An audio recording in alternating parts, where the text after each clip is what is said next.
Hello, welcome to Park Media. I'm your host today, Vince Emanuele, and we are speaking with Sarah Johnson, who is one of the main organizers for Organized and United Residents of Michigan City, otherwise known as Our MC. Sarah is a personal friend and somebody I've been working with now for up to 3 years, I think.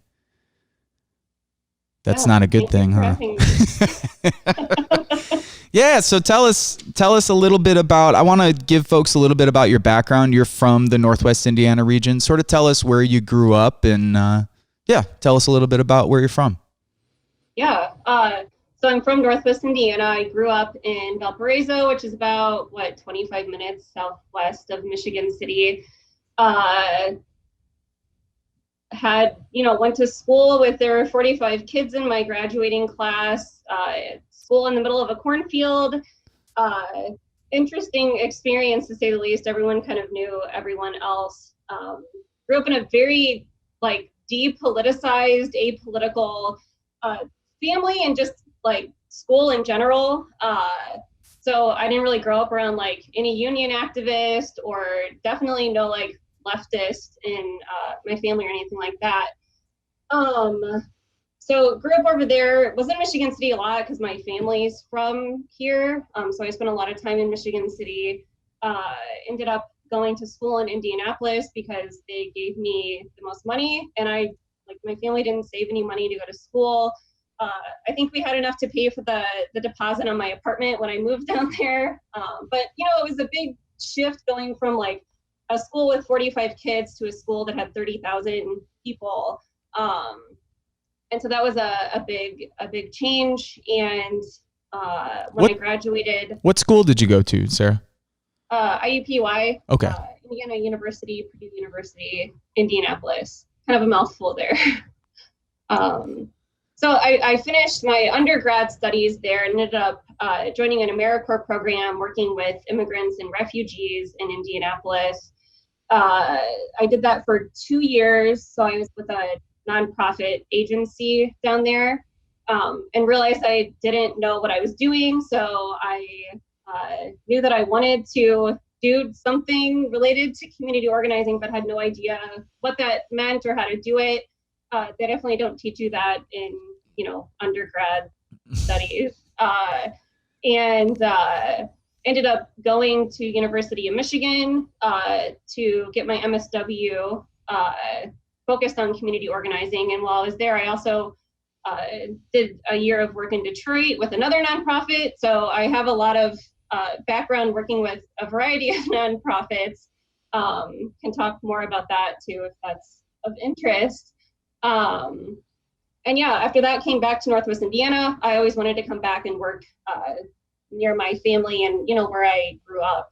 So kind of the short of it. What was it like being in Detroit? I mean, you said you grew up in a context where you had 45 people in your graduating class for high school, so then eventually ending up in Indianapolis, which is, a bigger city and then quite diverse, and then of course going to Detroit. What were those experiences like? Were they challenging? What did you think when you were there? They were challenging, but honestly, I found it really exciting because I, wanted to go to a bigger school when I left Valparaiso, and was quite honestly just sick of the way that things were there. So I was really excited to go to a bigger city. Not that Indianapolis is a huge city, but for me it was big. At my school in Valpo, there weren't any Black families. There was one that came that ended up leaving because kids were really racist and mean. And so going to school there, I was in classes with people from all different backgrounds, races, religions, everything from 14-year-old geniuses to 90-year-old women that were coming back to school. And so it was just really interesting to go from, a cornfield to a much larger city. Mm-hmm. What did so you're leaving those jobs, you're back in the region. What were some of the jobs you ended up getting when you got back to Northwest Indiana? And did you settle back in Valpo, or did you come back, or were you here in Michigan City? When I first came back to Northwest Indiana, I moved back in with my parents for a while in Valparaiso. and ended up getting a job working with Head Start in LaPorte County, and then ended up actually moving out here. Can you tell people what Head Start is, just in case they don't know? Yeah, Head Start is a federal program that is for kids age 3 to 5, but it actually provides wraparound services to families. So it's preschool, and then also helping connect families to health services, social services in the community, and then is also supposed to give them a platform to like be part of the decision making and play a role in the community as well, to make changes both in the program and the city that it's operating in. When did you start there? I started there in March. Sorry, I'm muted. I started at Head Start in March of 2016. Okay. And then, so we met shortly after that then. Yeah, it was about, let's see, towards the end of the year. Okay. So I was working at Head Start and finally moved to Michigan City later in 2016, which was around the time of the November election of Trump. And after I moved here, I was here a couple of months and realized that, I needed to get more involved somehow. I was working at Head Start, meeting a lot of people in the community, having a lot of the same issues that I have with nonprofits in other cities, and wanted to actually find people who were interested in making more like actual change, not just, doing things that like board members wanted you to do. Yeah. I just talked with that. We actually just had that conversation with Jeff Gibbs about the very nature of NGOs. So, talk to me a little bit about the formation of OurMC, because now the organization's called Organized and United Residents of Michigan City. It was once called the Michigan City Social Justice Group. Talk to me a little bit about the inception of this organization, some of the challenges we faced immediately. Yeah. So at the time that the Michigan City Social Justice Group was forming, I was not actually there at the beginning. A woman named Marisa, who's actually still part of RMC, was putting together an article reading group in her apartment just to try to find like-minded people, because she just moved to Michigan City. And so I think I showed up to the third meeting that the group had, at which time a bunch of people showed up to the meeting. So there was like people who were part of Indivisible. I don't know if everyone remembers what Indivisible was after Trump was elected. So people who wanted to like write postcards to our elected officials, and then people, coming in on like motorcycles who were like ready to fuck things up. So there were a lot of different people in the room, and it kind of shook things up right away of like, well, wait a second, this was like an article reading group, and now people are like, people coming from like all of these different directions. And so starting to like very quickly work on like, well, how is this group making decisions? What is this group? Like, what do we want to do? We initially were broken out into these different teams. Some folks were going to work on immigration issues. Some were working on environmental issues. And the first big thing that the group worked on was a private development that was going to be, the city was trying to hire a private developer to put like an adventure park with like zip lines, yeah, for people from out of town and like this type of shit. And it was on like one of the last, not to cut you off, but just to give people some context. I mean, most of the sand dunes in Northwest Indiana have been destroyed over the years. Traditionally, that took the form of like Ball Company coming in and using it for glass and leveling all these sand dunes. But then now, because of the deindustrialization in the region, we have like the reusing or the repurposing of these sand dunes for like tourism, economic development. So just to give folks an idea, most of the sand dunes in the area have either been moved, destroyed, or developed on. This was sort of one of the last remaining sand dunes in the whole area that hadn't had any major development on it, housing, commercial, or otherwise. So I just want to let people know, because I'm actually still very proud of that one, even though it's such a small scale, like first thing that we did. Yeah, my environmental side is like very proud that we did that, you know. No, it was actually awesome because, I didn't know like anybody. Also, to clarify, like I came into this group, I didn't know anyone. It was really the first thing that we worked on together. So, strangers coming in and being like, hey, we saw that the city wants to do this, like let's go do something about it. So we like put together a flyer, we canvassed the neighborhood that was directly next to it, to go talk to people and get them to a parks department meeting.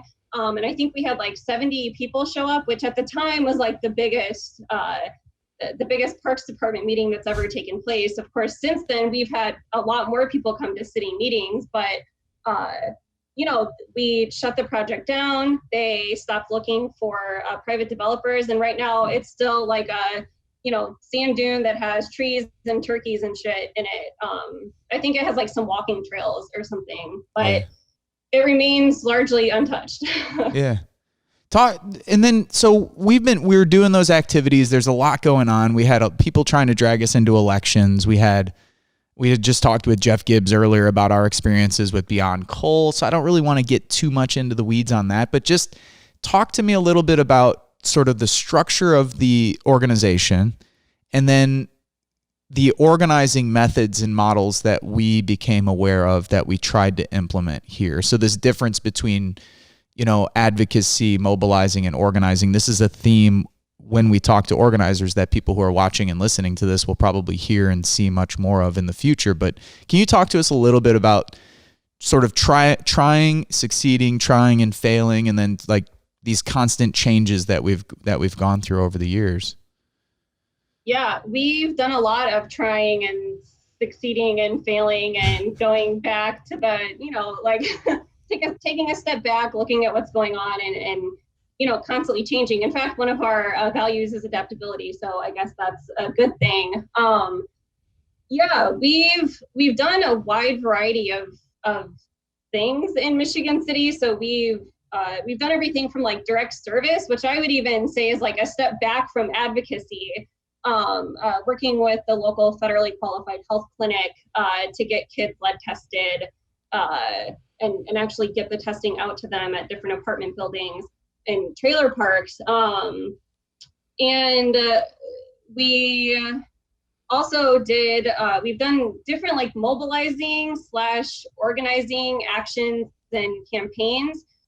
So we did Bismarck Hill. We also did a bigger mobilizing campaign for the Civic Plaza project, which was another I think after they took into account interest, it was like $13 million that the city was gonna take out in loans to put in this like Civic Plaza downtown that, of course, like all of these other projects is intended for folks from out of town under the guise of, being like a playground for local kids. And so we mobilized people with that. And then we've, talking about advocacy, mobilizing and organizing, we've looked a lot at Jane McLevy, who I know you've talked about on different interviews on here before, but really looking at like, okay, are we doing things on behalf of people? Are we just trying to get a bunch of people who agree with us out to places? Or are we trying to really engage with people and build up a much larger base than what we currently have? And so I think in some ways we've done all three of those to different amounts and levels of like success or failure. But constantly trying to like reassess that and look at, well, what's working now, what's not working, what should we be trying, and that type of thing.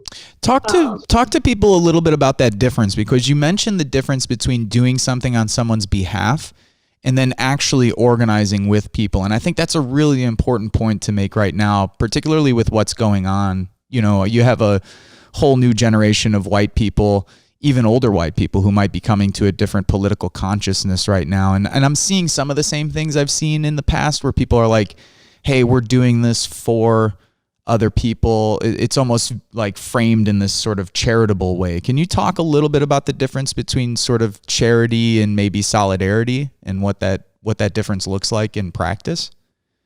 Yeah, well, I'm by no means no expert, but actually working together with people. I think a lot about it in terms of like building solidarity and building actual relationships where you're fighting together to accomplish something or to change something, versus like me coming in and saying like, oh, well, I'm doing this for you because I want things to be better for you or different for you. But then also not having people doing that on behalf of me. Like I know Jonathan Wilson was on here the other day, and he posted on Facebook the other day about this concept of like a comrade versus an ally, and I think that's huge because I personally think that in order to make these big changes that are needed, we need to have like multiracial alliances and relationships that are like fighting for the same thing and working on plans together, instead of even looking at like having lawyers come out and try to fight for some of these changes in court, or going to a city council meeting like me going and talking to the mayor, versus having a bunch of people showing up and doing like an action together that they helped plan.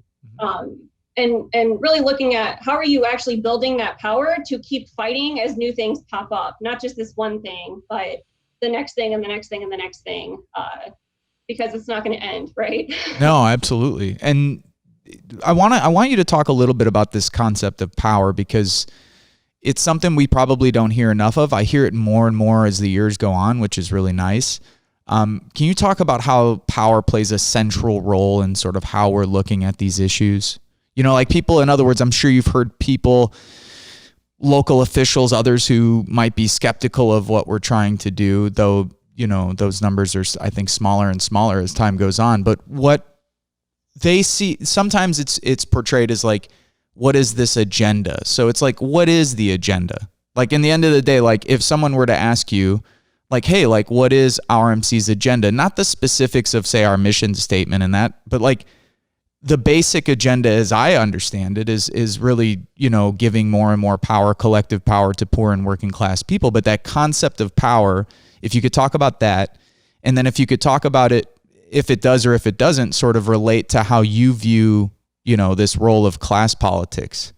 Like you grew up in a working class family. So this has to shape the way that you view these politics and this necessity of building like a multiracial class-based organization.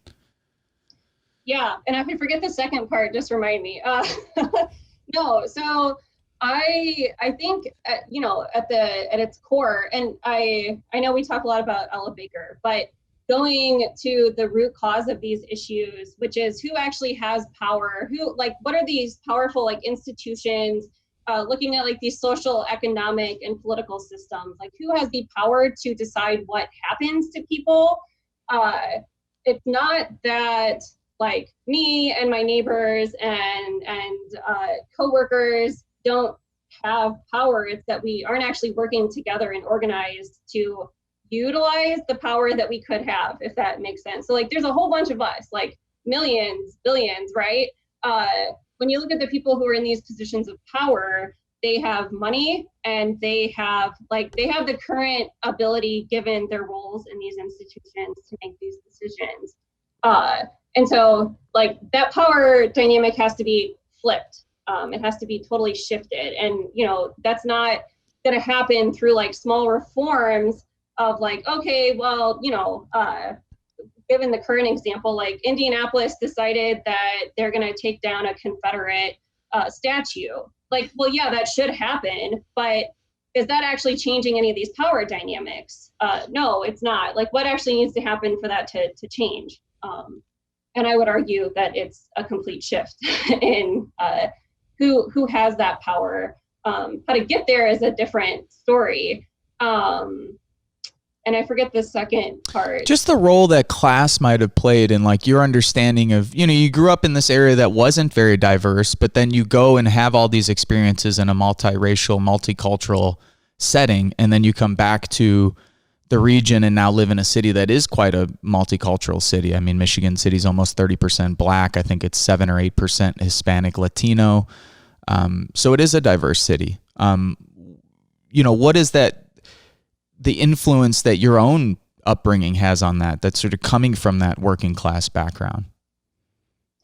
Yeah, I think leaving Valpo and going to school in a bigger city, I mean, of course, it's a big shift, but one thing that was consistent that I've especially noticed throughout the years, like, you go through stuff and then you're like, oh shit, like I never really thought of that before. But I've been making more of those connections even recently with what's been going on with COVID and this, like people in my family even who are making like $10 an hour, don't get benefits, like their bosses shit on them.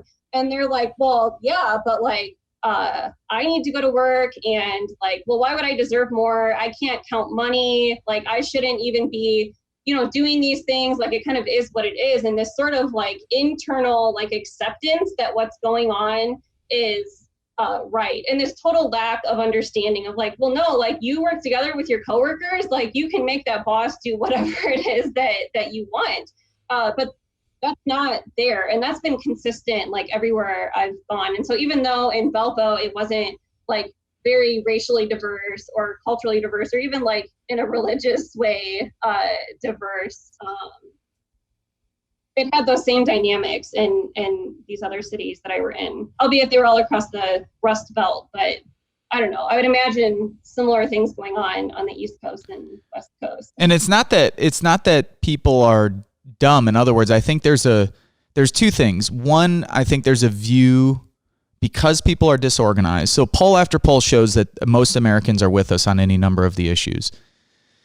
Yet there's a lot of activist organizers, progressives, liberals, leftists, whatever you may say, even people I know from abroad who are like, God, why are Americans so stupid? Why do they support Donald Trump? Like there's very small percentages of people who actually do.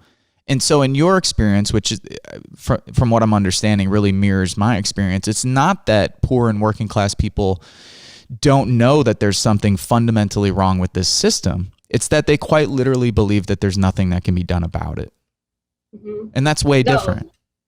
Yeah, very different. But it's totally true. And I think, I say all the time, like people know that they're getting fucked. Like nobody's sitting there being like, oh man, like my life's great. Like, right. It's like, man, like struggling to pay bills, garbage keeps going up, like can't afford to fix my car, house is falling apart, getting evicted, all of these things. Like, man, it'd be nice to go on a vacation, but instead I'm stuck, working at a shitty place for like $8 an hour.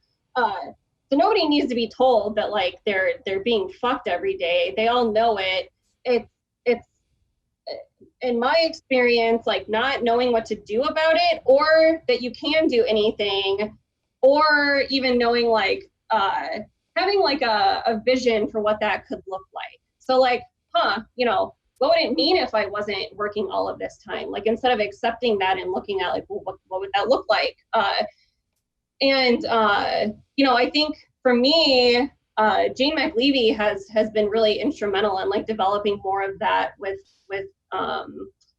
her union organizing experience and talking about like working with workers in the workplace and that this is not just something that's happening in Michigan City.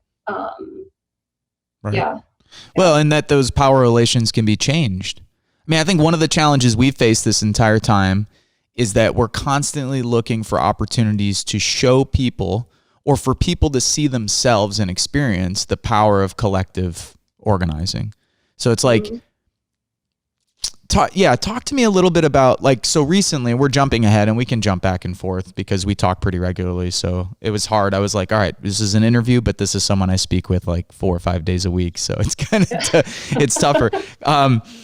It shouldn't be tougher, but it is in some ways.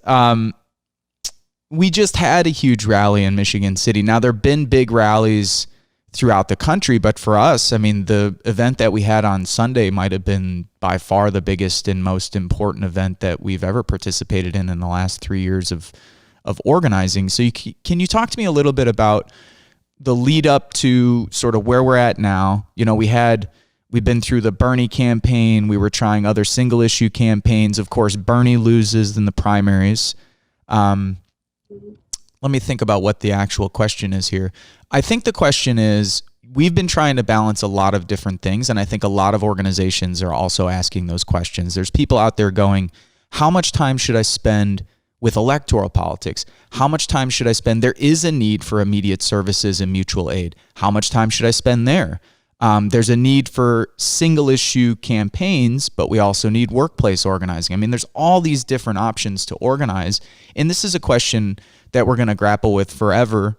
But yeah, just give me some of your thoughts on like those challenges and how you view them, and now where we're at today, and, you know, sort of how you view, you know, what the kind of work that we're trying to accomplish now in 2020. Yeah, well, those are all things that keep me up at night. But no, and, you know, I'm very guilty of, you know, being like, well, what makes the most sense? What's the best thing to do? What's the most strategic thing to do? And it's very important to think about strategy, obviously. But at the same time, like, you just have to do stuff.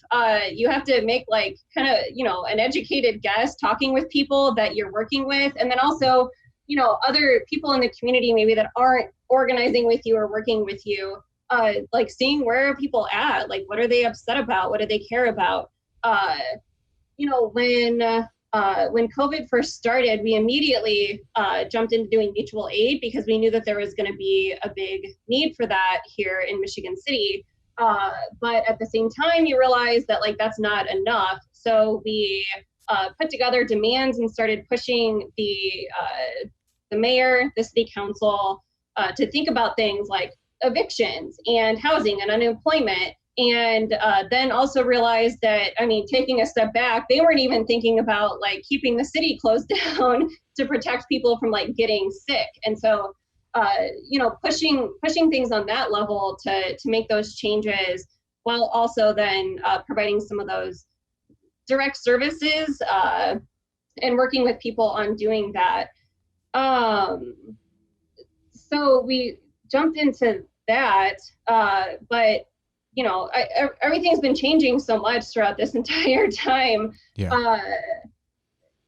We realized too that a lot of these things had to be changed at the state level. So Indiana is a pretty red state. I'm sure you know, obviously.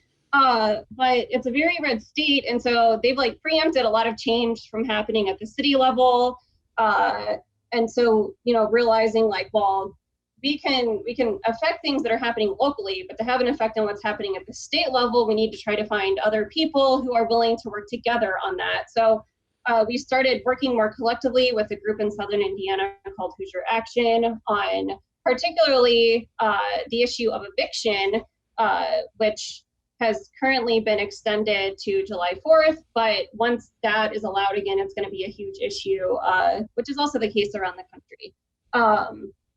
But working on some of those issues, and then as soon as these uprisings started happening around the country, also looking at like, well, you know, I know some group members were kind of going back and forth, like, well, we could send like people could set up a GoFundMe to send money. We could, like, some people talked about even going to Minneapolis, and then looking at like, well, we need to be doing stuff locally because these issues are not just happening like in Minneapolis or in you know, whatever, Tallahassee or Houston or wherever you would name. Like, these are happening all over the country, including Michigan City. So getting people engaged locally, which was a huge action.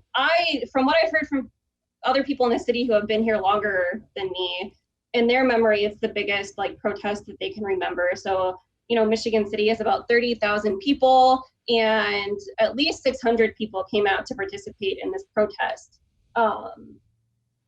which, you know, yeah, like hasn't happened before. So coming out of COVID, well, not coming out of, but the government deciding that we're coming out of COVID, right. And you know, the anger and frustration that is like, you know, boiling over in people from like year after year after year after year of these huge like police shootings and just, I guess, police brutality in general, but also like mass unemployment. People are standing in lines, like trying to get food and tampons because they don't have, you know, any money, and the city isn't like providing these services. Right. Neither's the They're state. risking eviction. Yeah, the federal government pushed it onto the state, which pushed it onto the county and city, which then pushed it onto individual businesses, which then, pushed it onto like individuals to decide what they're going to do to, I guess, fix like national systemic problems themselves. But yeah, so like all of this is happening simultaneously. And people are like angry and frustrated and trying to look at, okay, so how do you then turn and help move, like, I think Cornel West put it, is like there's anger and frustration, like people are rebelling, but that's not a revolution. And how do you turn that into something where people are more organized and able to actually, continue to fight back, like I mentioned earlier. So that's kind of what's been going on. Yeah, no, and the organization is already sort of transitioning and looking for that other outlet. So, talk to me a little bit about, we've had this massive mobilization. Yes, it was largely around policing and police violence, but, we heard other people talking about other issues there. People are, as you mentioned, generally angry. So actually, I'll wait to get into what we're thinking about doing next, because I want you to also sort of lay out for people who might not know just the situation here. Before the pandemic started, there were 53% of Michigan City residents, and I don't have my phone on me, but I had a post that was like 2 or 3 years old. It was the post that they put out. It was like the LaPorte County Library or somebody, but they put out like a post of how many children in, my Facebook memories reminded me of this, but it was like how many children, what percentage of children in LaPorte County who don't have access to enough food, enough calorie intake. Like the numbers are astronomical. But even just the 53% of Michigan City residents who can't make ends meet, that was prior to the pandemic, prior to the economic collapse as a result of the pandemic. Talk to people a little bit about, like, there's other people who are going to watch this who are in similar places, but there's also people who are going to watch this who I don't think understand just how critical the situation is in sort of Rust Belt towns like this. Yeah, so prior to the pandemic, like you said, 53% of families were living paycheck to paycheck. 44% of kids under the age of 18 were living in poverty. And that, of course, we don't have like current numbers, but that has undoubtedly gotten drastically worse and is going to stay worse and get worse over the coming months and years. Michigan City, we have a coal burning power plant right here on the west side, which is also the neighborhood where, kids have very high blood lead levels. We have a prison right in the middle of town. We have a prison on the outskirts of town. Some of our biggest employers are restaurants and retail. So we have a lot of folks that are working for, minimum wage or barely over, not getting health insurance, like shifting around to jobs all the time. Of course, not being able to afford childcare. So, you miss a day, like you end up missing a couple days of work because of childcare, and then you end up getting fired. So you go work at another, retail place at the outlet mall for minimum wage and, 28 hours a week or something. We also have a casino, which a lot of people work at. The casino is, I think, what did they say? They're cutting 60% of... Yeah, permanently 60% of workers are gone now. Yeah. And so, what does that look like? What does that mean? Obviously those people are out of work, but there's not other places hiring. At the same time, you're dealing with, like, there's going to be these mass evictions unless someone does something about it. But, even if someone does something about it, that doesn't mean that issue is just like gone. People don't have money, and they're not going to just magically find money. And so, what are you going to do? The city already is, looking at $1 million loss a month since the Blue Chip has been closed. And unfortunately, the Blue Chip, which is the casino, makes up a lot of the city's budget. So they're already looking at, well, what are the minimum things that we're paying for? Police, fire department, this type of thing. And they have no idea what to do. So, and I'm guessing this is how it is in other, similar sized towns across the country, but folks who are in office are like, hey, we knew each other in high school. Like, I want to get in because I want to do stuff. And like, they have no ideas. And then when, shit hits the fan, they're like in hiding. Like the first month of COVID, like they're just like in their house and not even talking to each other about what to do. Uh, and so there's like no leadership and there's, you know, even greater numbers of people in poverty living paycheck to paycheck, and there's nothing. I mean, and one of the immediate things that you brought up a couple times that's going to come up here was supposed to be on June 1st, extended until July 4th, which the fact that they picked that date is just absurd. But in any case,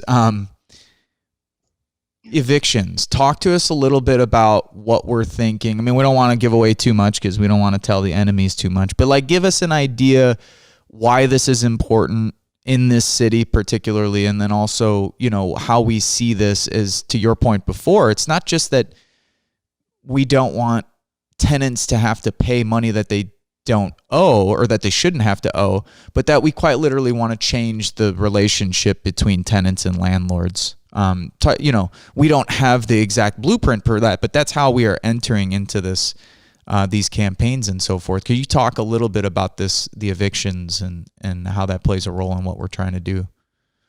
Yeah, well, and I guess to start with, going back a little bit, last year, a city councilor actually introduced sort of a real like milquetoast, like let's make it so that the city inspects rental units like once a year to start with, and then every like 5 years to make sure that there's not like sewage in the basement, exposed electrical wires, like mold, this type of thing.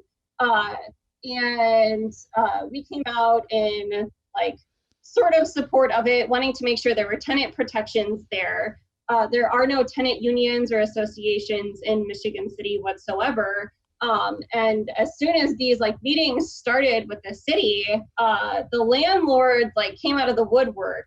And so tenants are not organized. They're afraid, right? Because like they can get kicked out of their house for like fucking anything.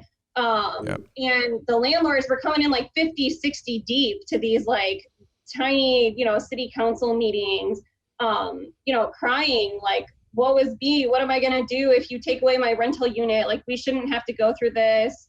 We're good. Like, punish the bad landlords, not the good ones. Like, when the reality is that the entire system of having landlords is bad. Similar to the conversation we've been having about police, right? And so, fast forward to now, when there's going to be these mass evictions, landlords this whole time have been, crying like on Facebook, anywhere they can, that, well, what are they going to do if their tenants don't pay? They can't afford, I don't know, whatever it is that they're like buying, or fixing up the house, or, whatever it is they're doing with this money that they're making. And I mean, and there's nothing more devastating than that too. I mean, there's nothing more devastating than leaving your home.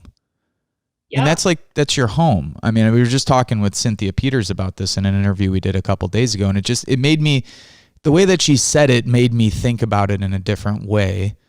I've never been threatened with eviction, and I guess I'm lucky enough to have friends and family where even if I were evicted, I would have a place to go no matter what. But there's people not in that position, and not only that, but there's still this loss of a sense of place, and just how, anyway, there's not even something I guess I want you to comment on as much as it just hits me. It strikes me that there's nothing more personal than losing the place that you lay your head down at night. I mean, and I'm sure you've experienced this just with your work with Head Start as well. I mean, you've seen and worked with these. This isn't like some abstract issue, especially for yourself. I mean, you've worked with the families, you've spoken with people who are quite literally enduring this day in and day out and have for decades. I mean, so yeah. Just on a personal level, in other words, I definitely want you to get into the politics, but just that personally, what this does to people to be under this kind of stress. I mean, it's devastating for people. No, it is, like in all aspects of life. So when I was at Head Start, I was doing home visits and, going to visit families They didn't like, some of them, like they wouldn't even have electric. They would have like a generator hooked up, or they didn't have a furnace working, so they would have space heaters or like using their stove for heat. Exposed electrical wires, water running through the walls and causing fires, and having to like just up and leave their stuff there, leaving with like, you know, at Head Start it was 3 to 5 year olds, and so they would have like babies, and like you would go back to do a home visit and they're gone. They had to totally uplift their lives and try to find somewhere to go, and like you can't even necessarily find another place in the same city. So, you know, we would then have to try to help families get connected to services like in South Bend. A lot of people would like head east to go to a bigger city, because there's also not enough like affordable housing in Michigan City. And then once you're evicted, it's a lot harder to find somewhere else to live. It's also really confusing how to go about all of that. So like people don't know their rights as tenants, and landlords are really shitty. Like they manipulate people, they change locks on people, like they change doors, like they use all of these different tactics. And yeah, some people like their stuff, like they can't get their stuff, and in fear of getting arrested or, you know, having those altercations, they just like leave. And, you know, there's like toys in the front yard and beds, and then, you know, the landlords end up complaining that they have to clean this shit up, when now this family is literally homeless and we have to help get them into like the local family shelter, which is also full for the night. It's devastating to people, and that, you know, it also affects people's just like mental and emotional health, which we don't have to get into, but it affects people's like general well-being and how they view themselves, and, you know, thinking that they're like pieces of shit or something, when it's not like people choose to be in these situations, right? No, 100%. Well, it gets to your point earlier. I mean, big part of what we're trying to do, as I understand it as well, is, you know, to really empower people. I mean, and part of that empowerment is taking some of the blame, or most of the blame, if not all of it, off of yourself. Even though we all know that we've individually made bad decisions, the individual bad decisions we've made are not the reason why this system is failing. And I think it's so important, because when people reach that consciousness, there's such a flip. Like once people realize that, oh, it's not my fault, these are systemic issues, these are institutions and systems that are set up to function the way that they're functioning, that just, I mean, you've seen it, I'm sure. I mean, we've seen it with people that we've worked with over the years. I mean, even people, I'm even thinking of, you know, folks that I'll go unnamed, but just people that we know, who, you know, came into the space, got involved with RMC, and maybe felt one way about themselves and about the world. And, you know, after that are like feeling very empowered and understand that they don't have to just be victims, and that it's not just their fault. And all that internalizing, as much as we don't have to go too far into the sort of emotional and psychological impacts of that poverty and devastation, it's really destructive for people. I mean, because people, they start to blame themselves for all kinds of injustices. I mean, that to me is why Sunday is so powerful. It's like, it's so powerful to see young people, disproportionately black people in the city, come out and be like, no, like we are angry at this system of policing. But tell me, so we don't go too far down the rabbit hole, tell me a little bit about what you're thinking, what RMC is thinking with regard to the eviction, sort of what's coming up, what's planned. I mean, even for people who are watching who can get plugged into it, kind of give us an update on where RMC is at right now with evictions. Yeah, so, and we handed out, I think, like 400 flyers at Sunday's rally. So we're doing a no eviction protest at the county courthouse on Saturday, June 13th at noon, to, I mean, more widely bring awareness to what's going on here, but also begin to like push the county. You know, we started with a petition that only goes so far, and people want to actually get out and do something. So pushing the county at all levels to not evict people, to not enforce evictions, and to also start building those connections so that tenants are connecting with each other more to understand, like, this is not something that just you are dealing with. Like, this happens to a whole bunch of people. Half of households in Michigan City are renters. And so, like, that's 15,000 people, right? That's a ton of people. Yeah. Who right now are like the most disorganized. So even starting to build some of those relationships with people, with them and then between with each other, can make a huge difference. And so starting with an action at the courthouse and going from there with, like, what are your rights as tenants? What types of things can you do to protect yourself? How much can we have an effect on changing things, like at the, a more systemic level at the county? And then also, what can tenants do with each other to protect themselves and to get changes that they need? Talk a little bit about, because the one thing also that I would like to get into is a little more of the specifics. So in other words, we're going into these events. It's not as though you're just calling this rally. It's that there's been some thought put into who you're going to reach out to prior to setting it up. I know last night there was a meeting that I didn't attend, and you don't have to go too far again into the details, but sort of more conceptually, like, how are we thinking about this with regard to organic leaders, who we're reaching out to, not just like, say, putting out a call and then hoping that people show up. And then when people don't show up, people get bummed out and they're like, oh man, no one came out to my Facebook event page or whatever thing. Like, talk a little bit more in detail about some of the considerations that people are taking in as they make these decisions. Like, in other words, what are the things that you're considering and the organizers for this event?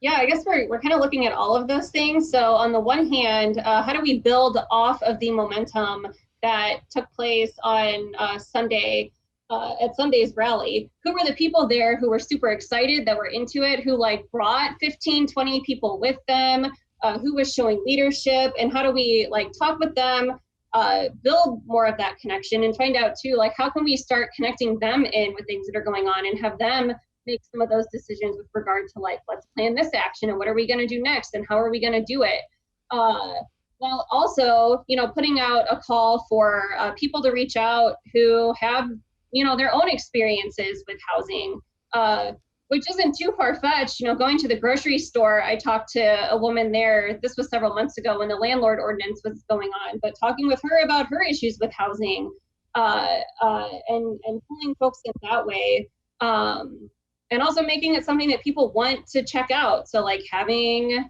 music, making it fun, making it visual, so making it, like, having some aspects of like street theater, that type of thing. And just kind of mixing it up and thinking about, like, well, how do we do it strategically, but then also, like, feed off of what we're hearing from people and make it not some like boring shit that nobody wants to even look at or attend. And it's not that too, just to be clear for folks out there, it's not that RMC is looking to sort of monopolize the movement. It's that we right now actually lack partners in the city because the city is largely unorganized. And I think people who are watching this from other cities that are 10, 20, 30, 40,000 deep might have similar experiences where there actually isn't a base of like organized, even liberal, but let's say progressive, let alone left or progressive organizations that exist in the city. Can you talk a little bit about that dynamic, that RMC isn't in fact trying to be like the only political entity in the city, that we in fact would like to see? I mean, I'll speak for myself, but I would like to see, more autonomous organizations, but, affiliated, that there is the solidarity, there's a shared vision, there's a shared sort of set of collective values, but that it doesn't have to take place under the RMC banner. That in fact we want to see other groups pop up, whether they be tenant rights organizations, tenant unions, workers' movements, immigrant rights organizations. Like, we need all of those things in the city, at least as I see it.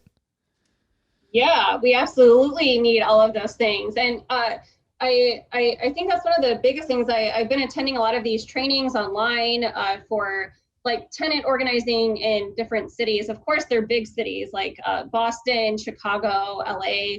And there are already all of these different groups that exist. So there like are multiple different tenant unions and tenant associations. There are different groups working on those different subjects, like you mentioned, whether it's like housing, union, like worker organizing, uh, um, immigration, mass incarceration, prison abolition, all of these different things that you would typically see in a big city. Like we don't have any of that here. So, it's something that the past, 3.5 years now, we've looked at like, well, what should we work on? Because there's a whole bunch of things that need worked on. And yeah, it would be, my dream is that we would have like a coalition of folks that are working on these different things, that are collaborating, but, also doing their own thing. So they're like, loosely connected, but it's not only coming out of like, whatever RMC or these 10 people or 20 people or, whatever it happens to be at the time. And I think, one of the challenges is figuring out how do you help make that happen? So like, how do you empower people to do that, but also not, have like weird shit happen where it's like, trying to think how to put it. Like, you also don't want just like random stuff happening that's unrelated. Not that that doesn't happen, but how do you try to make it as like cohesive as possible so that you're working together, not like against each other, and also not people wasting their time on things that, are going nowhere. Like we are in the midst of many crises right now that are like time bound. So how do you, navigate all of that? Maybe someone has the answer. And the left has been trying to figure this out for 170 years, so don't feel too bad. And talk a little bit about the fact that this isn't about individuals, that in fact good organizing should put you out of work. It should put me out of work. It's like, it doesn't mean that we wouldn't be involved with this work. It's that if we're doing this correctly, you shouldn't be the primary organizer for RMC in a couple years, or if I'm doing this correctly, or if Sergio is doing what he's doing correctly, that in fact we find people, train them up, give them the skills they need, and hope that they can take it even further than we've taken it. Can you talk a little bit about that as well? Because I think it's so important. I mean, I think sometimes because we live in such a hyper individualistic society that I think all of us to some degree or another are probably guilty of carrying some of that in. But then also once you get into this space, it's like you realize, oh, this isn't about me. This isn't about necessarily my feelings or what I want. It's like, yes, that's part of it, but it's tied to what all these other people want. And if everybody collectively decides, hey, we want Sarah to do this or to make this speech or to do this event or empower her with whatever skills that she needs or wants, that's a lot different than Sarah sort of coming into a space and being like, I want to be the head organizer for an organization, and I want to make speeches, and I want to do these types of things. Like, can you talk a little bit about that dynamic and why the idea of collective liberation, collective organizing is a lot different than this hyper individuality? That this isn't about like you getting a better position. This isn't about like Sarah furthering her career by being a part of this organization so then she can move on to do something else. Like that's not this. Well, this is only a resume builder for me. No, but it was something that I definitely noticed being in nonprofits was this sort of like this is my job and this is how I make my living, which I definitely think people should get paid for doing work. But one of the benefits, I think, of RMC being an all-volunteer organization is that there's been a lot of like shifts in, who has time and ability to do different things. But then also people are coming in with like different skills, different backgrounds.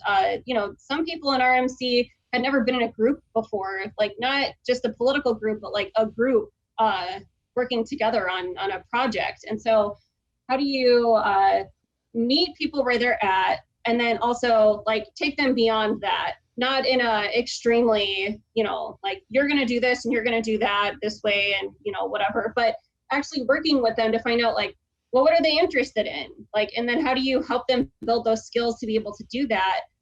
Which has been awesome with the last rally we had and the protest coming up. is I'm actually taking kind of a step back because other people are stepping up and planning like all different components of it, which is awesome. Not that I'm not involved, but right, I'm playing a different role than being like, well, I have to do this, and this. Like a group project in school where you're like, well, forget it. I'm just taking all of this on, Right. which I think leads to burnout. And it also doesn't give anybody else the opportunity to learn those skills. And right, we need as many people as possible to learn these skills. And hopefully they do like, spin off and like do something different, working together towards like similar, goals. But that's what has to happen. And we'll make mistakes along the way, yeah? Yeah. I mean, we'll make plenty of mistakes. Because that's the thing, I think sometimes this also holds people back. Right now, people are feeling very empowered. So I think for some people, for the first time in their life, they're like, hey, I could set up a Black Lives Matter solidarity rally. Or, I mean, we're seeing them in LaPorte, Lake Station, Portage, Valpo. I haven't heard one in Chesterton, but I think it's coming up. Gary, I mean, all over the regions, towns and cities that, Maryville, Cherville, Munster. I mean, we've never heard of this amount of event. There's never been a time in my experience, even back during the anti-war years, during Bush, and even during the Occupy movement, there was never an upsurge of this amount of events so quickly spread throughout the region. Sometimes I think people don't get involved with this work. There's a multitude of reasons, but one of the main ones is that I think people are scared sometimes. They're like, I'm not trained to do this, and what if I make a mistake? Can you just talk briefly about the fact that we're all going to make mistakes? And this is something, not that you ever come to the right conclusion, like you and I talk on the phone quite regularly, and it's always like, maybe in one occasion I'm too critical in thinking that it has to be perfect, and you're like, hey, no, Vince, like this is what it is, and this is where we have to, we could do this. We put enough thought into it, or vice versa. Maybe sometimes you're hoping that the event can go perfectly, and I'm saying, well, wait a minute, that's an important like interplay between doing events, knowing they're not going to be perfect, but putting enough thought, effort, strategy into them to make sure that they're not just going to burn people out by doing something for the hell of it. Yeah. And I think it's really like a delicate balance because on the one hand, you want to be as strategic as possible, but there's a limit to that. And I think, it depends on what you're planning and who you're working with, and you do your best. Like, I don't think there's ever an excuse for someone to not do their best with whatever it is that they're working on. But you're going to make mistakes, especially when you're taking on stuff like this, where, it's not like you're writing a paper to send in to a professor. Like you're doing stuff that has a profound impact on like an entire city, county, state, even, depending on, how big it is. But I make mistakes every single day. And sometimes I feel overwhelmed because I'm like, man, I'm like fucking everything up. And sometimes I am, but I mean, that's like the reality of it. And so I think what's been really helpful is having people around, both in the group and not in the group, who like have all of these different experiences, to kind of like to bounce stuff off of, and to have those reminders like, hey, like you're going to make a mistake. Like there is no way that this whatever action event, even a documentary night, is going to go, and be completed without having something happen. Maybe it's minor, maybe it's major, but I think, it's important to learn from that and then, make the next mistake. And I think actually doing an action helps a lot with that. The more that you think about stuff, it's easy to go in these rabbit holes, which I am maybe the most guilty of the people I know, of being like, well, what about this? What about that? What about this other thing? And doing it, you're just like, oh yeah, like so much shit happens that you can't think about, that you can't plan for, and that, you get better at making those decisions like in the moment, and figuring out what to do and being like, well, yeah, that was fucked up. Like, let's do better next time, because that's all we can do.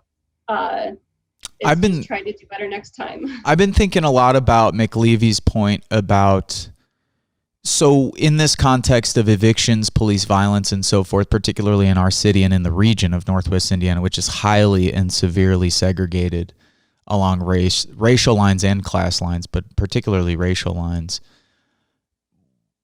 one of the challenges I think we're facing is that people want to have this discussion of, systemic racism, what that means for American society, what it means for our movements. But sometimes like they want to just have seminar after seminar or discussion after discussion. And one of the best pieces of advice I've read from McAlevey is that it's like, if you wanted, the best way to deal with systemic racism and injustice and the stratification is through action. It's like not sitting everybody in a room and going over and over again, like, is it white privilege or is it this, or is it this, or is it this, or like that this can be also become very destructive if it's not taking place through like collective action, because then through that collective action, you can work through some of those issues, but at least while doing an action, you're moving towards a collectively decided upon goal, which is different than just kind of sitting down. I'm seeing some of, not to the same extent, but I am seeing some of what I saw back in 2014 after Ferguson, where it's like, there's a lot of white people out there, I think, who are really well-intentioned, who have good values, who are decent and want to do the right thing, but they're just like, flogging themselves over like the fact that they're white, or I'm seeing other people sort of, it's very detached from the sort of like building the kind of collective power and solidarity that we need. I don't even know if there's a question in that, but it's just something that I've been thinking about lately with what's going on. I mean, if you have something to say about that, please do. Yeah, no, it makes me think about grad school when, white allies was like the big thing at the time, is like, you can't, in graduate school in my master's program for social work, there was this really heavy sort of like, you should just be like taking a step back and taking the lead from like more oppressed communities than what you are. So like, I had a professor who asked me about, like, well, what are you doing to be an ally to Black people? And, I was like trying to figure out what I should be doing to actually do anything. Cause I'm like, well, I'm doing nothing, obviously. Like I'm sitting in this class trying to figure out like what the fuck is even going on in the world. Right. And that was really like, it was discouraging to me because I was trying to figure that out myself. And I, looking back, I'm like, oh yeah, like I feel like it's framed in the wrong way. I've been hearing people like, well, white people need to take a step back. And I think there are situations where that is definitely needed. If you're in a meeting with people and it's just like white people talking, like they need to shut the fuck up and let other people talk. Same if you have like men in there just like nonstop going, needing to let like women speak up, or even giving them the opportunity by shutting their mouth. Right. But at the same time, like they're like white people need to be stepping up. They need to be like planning actions. They need to be working with each other. And in my experience, like for myself, I was in a lot of these like race discussion circles talking about stuff, and it often led to people just getting really upset with each other because it's an upsetting situation, like really for all parties involved. And the times where things have really progressed, like when I was working in Detroit, actually working with people and talking about these things in a productive way. Like we were trying to actually work on something, talking about what it means to be like anti-gentrification and how these things are all like, intersectional was like the word when I was in grad school, but how they're actually intersectional and what that means. Because I think that's the key to these conversations. Again, haven't figured it all out, but I think that's really important. And to put it in really crude terms, I mean, the way that I would put it is that it's a difference between a liberal approach and a radical approach. And radical, what I mean by that is just simply getting to the root. The root of that word means getting to the root. So it's like, what are the root causes of this problem? Not just like dealing with the symptoms of it. And yes, one of the symptoms of this is that in certain contexts, white people might have a certain degree of privilege, but I don't know of any successful revolutionary left-wing progressive movement throughout time that began a discussion about that started with privilege. I remember and have read about tons of movements that were successful that started with a conversation around solidarity, shared interests, mutual values, and the universality of like what we're experiencing, that all of us live under capitalism, that it destroys certain communities more than others, indigenous communities, black communities being the two that are destroyed the most from it, that all of us have to deal with policing. And in fact, more white people are killed than black people from the cops, but there's a disproportionate number of black people who are killed by the cops. Like, those are the discussions that I think of when I think of left-wing organizing, more radical organizing, instead of this, I think what we're seeing a little bit of, but much less than we did 6 years ago, which is this kind of liberal approach that's, I think at times makes people feel inferior, that makes people feel bad, it makes people feel guilty. And like, the last thing I want is for some white guy who's making $20,000 or less a year or 30 grand or whatever to sit there and be like feeling very bad. It's like, that's not the point. Like, the point is to see your interests in line with the black people who are getting killed by the cops, knowing that someday those cops might kill you and your family, that just because you're not being killed right now, it doesn't mean that you might not be in the future. Anyway, that's how I think about it. I know I was going to get into a whole discussion about some of your influences, women in the movement. You are a woman in the movement. We can talk about this at another time, but can you talk to people about how they can get plugged in with Organized and United Residents of Michigan City? Where can they find information and any upcoming events that are happening? And any final words if you just have something that's you really want to get off your chest. Yeah, so our website is rmc.org, pretty easy, OURMC. Same on Facebook. We update with events coming up. We will have the no eviction rally coming up on June 13th. Of course, right now, we're taking things kind of step by step. You know, in the past, we would have like regular activities and events happening, but things have shifted a little bit. So that's a good place to go. Other than that, you know, I think I would just end on like, we need to build power, and we need to have more organization, and we need that organization with poor and working class people, and it needs to be multiracial. And we really need to prepare ourselves for what's going to be coming in the next several months, days, years, decades. And I really think that we need to be strategic, but we also need to move as fast as we can without like sending ourselves off of the rails and over a cliff. And I think that you only do that by doing it and figuring it out along the way. And if I can do it, you know, in whatever mediocre, half-assed way I've done it, coming from like, you know, middle of a cornfield in Northwest Indiana, I mean, hell, like anybody can go I mean, anything you do is better than nothing, because if people don't do anything and learn from their mistakes, shit's only going to get worse for us, right? It's going to get better for the people who are in power and who are taking those steps.